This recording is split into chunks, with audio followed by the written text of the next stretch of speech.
Well, good morning, Delphus Trinity, our friends from all over the world, all of you in all of our surrounding communities. So excited to be here with you today and to spend time with you this morning. Just want to give you a brief update and everything that's going on. I always like when I start the live video, I look down in the corner and it tells me about 10 seconds in that we're already 2 minutes and 53 seconds into this. So I know that's not true. We're just getting going here this morning. I hope you're having a wonderful, wonderful day. March 26, 2025, almost a fourth of the way through this year. And what a great start to the year it has been for us around here. Just making you aware of a few things coming up. Sunday's worship service on the 30th. This is the fifth Sunday of the month. And where I grew up, we always did a fifth Sunday sing. And so, what we're going to do this Sunday is we're going to give you, when you are there, the opportunity to choose the songs that we're going to sing this Sunday. We're going to put hymnals out. I haven't seen those in a while, have you? And you just give out numbers, and we're going to sing verses of your favorite song. So I'm really looking forward to that this Sunday. I'm also looking forward to our message as we continue along in this series and we move towards Holy Week and we continue this examination of the last week of the life of Christ as he was here on earth before the crucifixion. And just so much is happening there. And we look at the story of Peter denying him.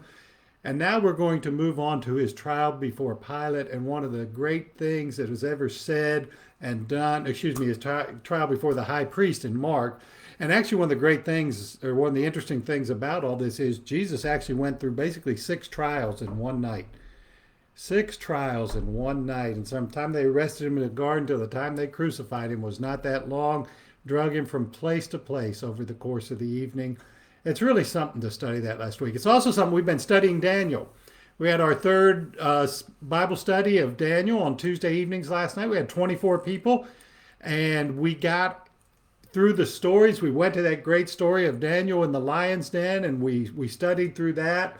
We studied the story about Belshazzar and the fall of Babylon. And we moved into Daniel's prophecies, and we're just getting started with that. And so next Tuesday at 6:30, come join us right here at the 3rd Street location, and we're going to really get into the prophecies that Daniel put out that are relevant to us today, and they're relevant to the future of the church. Another thing that was really neat as we went through it last night was to see similarities between the story of Daniel in the lion's den and what we're studying in the life of Christ. Daniel was accused falsely by people who were just jealous of him and his power.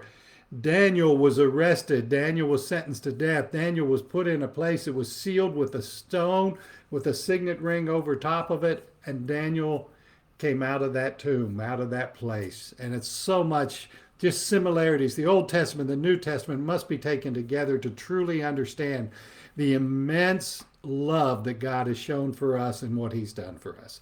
So those are things that are coming up there. Bible study, worship. Also want to make you aware we're starting to look at doing a mission trip this summer. In July is the most likely dates for about 4 days down into the mountains of North Carolina. So if there is anybody out there who would be interested in making this trip, I would love to hear from you. Adults, young people. I already have some young people who've told me they'd like to go.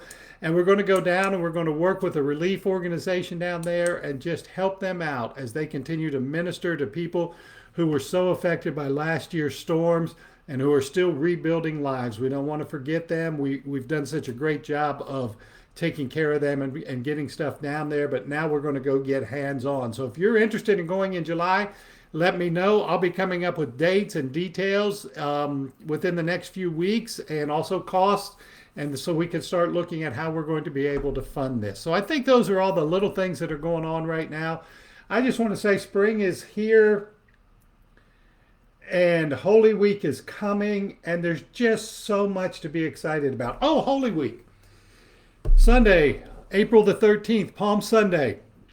Breakfast that morning. Come join us. I am so excited to be hosting that. We'll start serving about 8:45, go to about 9:30, and we'll go straight from there around our tables into worship that morning and spend some time praising God.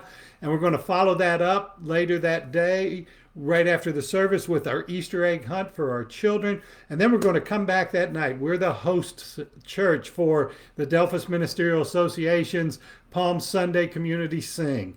and we're going to host that night. It's going to feature the music of David Jackson on the piano. There's a couple pieces I've written that are going to be performed that night, and we are just going to bring the community together in the Family Life Center.